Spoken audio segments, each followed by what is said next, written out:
Growing up, we had a tradition in our family where at birthdays and holidays, one parent would take us kids shopping for the other parent. And this worked out great for me because I could be as generous as I wanted because I wasn't spending my money.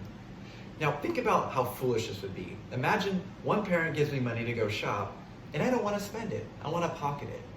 Well, when I come home, I'm going to have to give that money back. So I may as well be as generous as I possibly can be. It's as if I had the opportunity to invest something that wasn't even mine in order to love and bless someone I cared about extravagantly. In many ways, I think this is the same type of view that people like Paul had in living out their faith. I love this quote. It says, "He is no fool to risk that which he cannot gain for that which he cannot lose." Listen to Paul's words in Philippians 1:20 and 21. "I eagerly expect and hope that I will in no way be ashamed, but will have sufficient courage, so that now, as always, Christ will be exalted in my body, whether by life or death. For to me, to live is Christ, and to die is gain."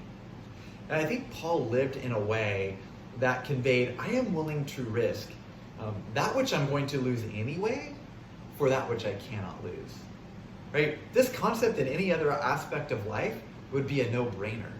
But I think perhaps where we may get caught up in having this mindset with our faith is we may view something like going all in with our faith as if we're missing out on life. But this couldn't be further from the truth. You see, Paul was able to experience such a depth of what it meant to love by viewing his life as a living sacrifice, by having the mindset to live as Christ and to die as gain. Right? This meant he was no longer a prisoner to how tightly he could hold on to his life as if he had to cash in on every possible earthly blessing. Instead, he was able to sacrificially give himself away for the sake of others and for the sake of advancing the kingdom. If we were ultimately created for this purpose, then doesn't it stand to reason that it's from this place that we will thrive best? I know for much of my life, I have struggled with this mindset. I have both knowingly and unknowingly created circumstances that I could control in order to really live a very, I think, cautious faith rather than an extravagant faith.